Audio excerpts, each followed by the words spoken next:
ಅಭಿಪ್ರಾಯಪಟ್ಟಿದೆ ಕೋರ್ಟು. ಮತ್ತು ಲಕ್ಷ್ಮೀ ಹೆಬ್ಬಾಳ್ಕರ್ ಅವರು ಏನಂತ ಅಪ್ಲಿಕೇಶನ್ ಹಾಕಿದ್ರು, ಈಗ ಸಿ ಟಿ ರವಿ FIR ರದ್ದು ಕೋರಿದ್ರು.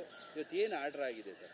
ಇಲ್ಲಿ ಕಳೆದ ಚಳಿಗಾಲದ ಅಧಿವೇಶನ ಸಂದರ್ಭ ಬೆಳಗಾವಿ ಅಧಿವೇಶನ ಸಂದರ್ಭದಲ್ಲಿ ವಿಧಾನ ಪರಿಷತ್ ಸದಸ್ಯರಾದ ಸಿ ಟಿ ರವಿ ಅವರು ಸಚಿವರಾದ ಲಕ್ಷ್ಮೀ ಹೆಬ್ಬಾಳ್ಕರ್ ಅವ್ರ ಮೇಲೆ ಅಶ್ಲೀಲ ಪದ ಬಳಕೆ ಪ್ರಯೋಗ ಮಾಡಿದ್ದಾರೆ ಅಂತೇಳಿ ಒಂದು ದೂರು ದಾಖಲಾಗುತ್ತೆ. ದೂರಿನ ಆಧಾರದ ಮೇಲೆ ಹಿರೇಬಾಗೇವಾಡಿ ಪೊಲೀಸರು ಒಂದು FIR ಲಾಡ್ಜ್ ಮಾಡಿಕೊಂಡು ವಿಚಾರಣೆಯನ್ನು ಕೈಗೆತ್ತಿಕೊಟ್ಟರು. ಇದರ ಮಧ್ಯೆ ಸಿ ಟಿ ರವಿ ಅವರು, ನಾನು ಸದನದ ಸದಸ್ಯನಾಗಿರೋದ್ರಿಂದ ನನಗೆ ಪಾರ್ಲಿಮೆಂಟ್ರಿ ಪ್ರಿವಿಲೇಜ್ ಇದೆ, ನಮಗೆ custodian of the house speaker ಇದಾರಲ್ಲ, ಸ್ಪೀಕರ್ ಮಾತ್ರ ನನ್ನ ಇದರ ಅಧಿಕಾರದ ಸಕ್ಷಮ ಅಧಿಕಾರವನ್ನು ಹೊಂದಿದ್ದಾರೆ ಡಿಸೈಡ್ ಮಾಡಲಿಕ್ಕೆ. ಕಾರಣ ಪೊಲೀಸರು ಹಾಕಿರುವಂತಹ FIR ರದ್ದತಿ ಮಾಡಬೇಕಂತ ಅವರು ಅರ್ಜಿಯನ್ನು ಸಲ್ಲಿಸಿದರು ಸಿ ಟಿ ರವಿ ಅವರು. ವಿಚಾರಣೆಯನ್ನು ಕೈಗೆತ್ತಿಕೊಂಡ ನ್ಯಾಯಾಲಯ ಕಂಪ್ಲೇಂಟೆಂಟ್ ಆದ ಲಕ್ಷ್ಮೀ ಹೆಬ್ಬಾಳ್ಕರ್ ಅವರಿಗೆ ನೋಟಿಸ್ ಮಾಡಿತು. ನೋಟಿಸ್ಗೆ ನಾವು ಹಾಜರಾಗಿ ನಮ್ಮ ಪ್ರತಿವಾದವನ್ನು ನಾವು ಮಂಡಿಸಿದ್ದೀವಿ.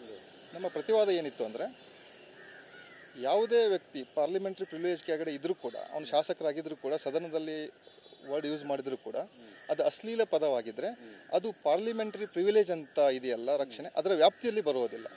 ಕಾಮನ್ ಸಿಟಿಜನ್ ಥರ ಅವರು ಕ್ರಿಮಿನಲ್ ಪ್ರಾಸಿಕ್ಯೂಷನ್ಗೆ ಒಳಪಡ್ತಾರೆ ಅಂತ ನಾವು ಲೆಂತ್ ಆರ್ಗ್ಯುಮೆಂಟ್ ಮಾಡಿದ್ವಿ.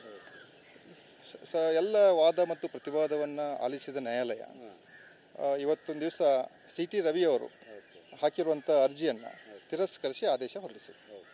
ಅಂದರೆ ನಿಮ್ಮ ಆರ್ಗ್ಯುಮೆಂಟ್ ಏನಿತ್ತು?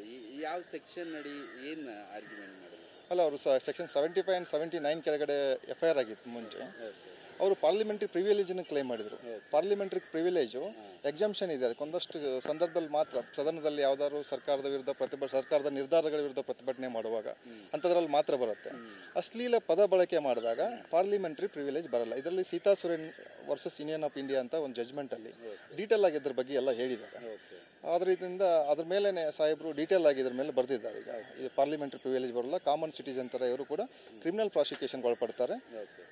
ಹಿರೇಬಾಗೇವಾಡಿ ಪೊಲೀಸರು ಹಾಕಿರುವ FIR ಕರೆಕ್ಟ್ ಆಗಿದೆ, ಅದು ಇನ್ವೆಸ್ಟಿಗೇಷನ್ ಆಗಲಿ ಅಂತ ಬರ್ತದೆ. ಅಂದರೆ ಸ್ಪೀಕರ್ ಏನು ಮಾಡೋದಕ್ಕೆ ಬರೋದಿಲ್ಲ? ಇಲ್ಲ ಬರೋದಿಲ್ಲ.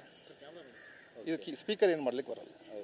ಅಂದರೆ ಅಲ್ಲಿ ಒಳಗಡೆ ಆದ್ರೂ ಇದು ಬರುತ್ತೆ, ಎನ್ಕ್ವೈರಿ ಮಾಡ್ಬೋದು, ಅರೆಸ್ಟ್ ಮಾಡ್ಬೋದು, ಎಲ್ಲ ಪ್ರೊಸೀಡಿಂಗ್ ಮಾಡ್ಬೋದು. ಹೌದೌದು. ಯಾಕಂದ್ರೆ ಈ ಬಳಸಿರುವ ಪದ ಇದೆಯಲ್ಲ, ಇದು ಪಾರ್ಲಿಮೆಂಟ್ರಿ ಪ್ರಿವಿಲೇಜ್ ಅಂದ್ರೆ ಎಲ್ಲನೂ ಬಳಸಬೇಕಂತಿಲ್ಲ. ಒಂದು ಕೆಲವಷ್ಟು ಎಕ್ಸಾಮ್ಷನ್ ಇದಾವೆ, ಅದು ಬಿಟ್ಟು ಎಲ್ಲನೂ ಬಳಸಕ್ ಹೋಗಿದ್ದಾರೆ. ಅಂದ್ರೆ ಈಗ ಆದ್ರೂ ವ್ಯಾಪ್ತಿಯಲ್ಲಿ ಬರೋಲ್ಲ. ಅಸಂವಿಧಾನಿಕ ಪದ ಅದು ಈ ಪಾರ್ಲಿಮೆಂಟ್ರಿ ಪ್ರಿವಿಲೇಜ್ ವ್ಯಾಪ್ತಿಯಲ್ಲಿ ಈ ವರ್ಡ್ ಬರಲ್ಲ. ಈಗ ಏನಿದೆಯಲ್ಲ, ಈ ವರ್ಡ್ ಪಾರ್ಲಿಮೆಂಟ್ರಿ ಪ್ರಿವಿಲೇಜ್ ಕೆಳಗಡೆ ಬರಲ್ಲ. ಕಾರಣ ಅವರು ಕ್ರಿಮಿನಲ್ ಪ್ರಾಸಿಕ್ಯೂಷನ್ ಒಳಪಡ್ತಾರೆ ಅಂತ ಕೋರ್ಟು ಆದೇಶ ಮಾಡಿದೆ. ಓಕೆ, ಈಗ ನೆಕ್ಸ್ಟ್ ಏನು ಏನು ಎಕ್ಸ್ಪೆಕ್ಟೇಷನ್ ಇದೆ? ಏನು ಈಗ ಇಲ್ಲ, ಇದು ಈಗಾಗಲೇ ಕೇಸು CID ವರ್ಗಾವಣೆ ಆಗಿದೆ. ಇಲ್ಲಿ ಸಾಹೇಬರು ಆರ್ಡರ್ ಮಾಡಿರೋದ್ರಿಂದ ಸ್ಟೇ ವೆಕೇಟ್ ಆಯ್ತು. ಇವತ್ತಿನ ದಿವಸ ಏನು ತಡೆಯಾಜ್ಞೆ ವೆಕೇಟ್ ಆಯಿತು. ಅವ್ರು ಪೊಲೀಸರು ಅವ್ರು ಕ್ರಮ ತಗೋತಾರೆ, ಇನ್ವೆಸ್ಟಿಗೇಷನ್ ಮಾಡಿ ಕ್ರಮ ತಗೋತಾರೆ. ಅದು ಯಾಜ್ ಬರಲ್ಲ. ಅಂದರೆ ಸಿ ಟಿ ರವಿಯವರು ಎಲ್ಲ ಒಂದು ಕಡೆ ತನಿಖೆಗೆ ಹಿನ್ನಡೆ ಆಗಲಿ ಅಂತ ಈ ಥರ ಕೇಸ್ಗಳು ಹಾಕ್ಕೊಂಡು ಸ್ಟೇ ಮಾಡಿಸಿದ್ರ ಅನ್ಸುತ್ತೆ. ಅದು ಒಂದು ಇರ್ಬೋದು. ಒಟ್ಟು ನ್ಯಾಯಾಲಯ ಅಂತಿಮವಾಗಿ ಆದೇಶವನ್ನು ಮಾಡಿದೆ, ನಮ್ಮ ಪರವಾಗಿ ಆದೇಶ ಮಾಡಿದೆ. ಇನ್ನು ಇನ್ವೆಸ್ಟಿಗೇಷನ್ ನಡೆಯುತ್ತೆ. ಈಗ ಸುಪ್ರೀಂ ಕೋರ್ಟಿಗೆ ಚಾಲೆಂಜ್ ಮಾಡಿದ್ರು ನೀವು ಅಲ್ಲೂ ನೀವು ವಾದ ಮಾಡ್ತೀರಾ? ಹೌದು, ಮಾಡಲೇಬೇಕು. ಈಗ ಅವ್ರಿಗೆ ಓಪನ್ ಇದೆ, ಆಪ್ಷನ್ ಓಪನ್ ಇದೆ, ಸುಪ್ರೀಂ ಕೋರ್ಟ್ಗೆ ಹೋಗಿ ಆಪ್ಷನ್ ಓಪನ್ ಇದೆ. ಇರೋದ್ರಿಂದ ಅದು ಅವರು ಡಿಸೈಡ್ ಮಾಡಬೇಕು. ಅಲ್ಲೂ ನಾವು ಹೋಗಿ ಪ್ರತಿವಾದನೆ ಮಾಡೇ ಮಾಡ್ತೀವಿ.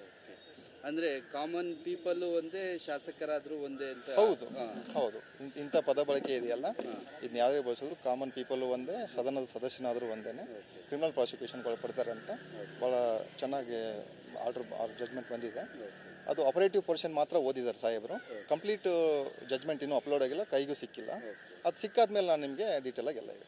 ನಿಮ್ಮ ಲಕ್ಷ್ಮೀ ಹೆಬ್ಬಾಳ್ಕರ್ ಪರವಾಗಿ ನೀವೇ ವಾದ ಮಾಡಿದ್ರೆ ಏನು ಸೀನಿಯರ್ ಕೌನ್ಸಿಲ್? ನಾವು ಸೀನಿಯರ್ ಕೌನ್ಸಿಲ್ ಪನೀಂದ್ರ ಸರ್ನ ಎಂಗೇಜ್ ಮಾಡಿದ್ವಿ.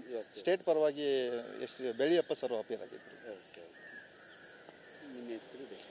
ಶಿವಶಂಕರ್ ಪಾಟೀಲ್ ಅಂತ.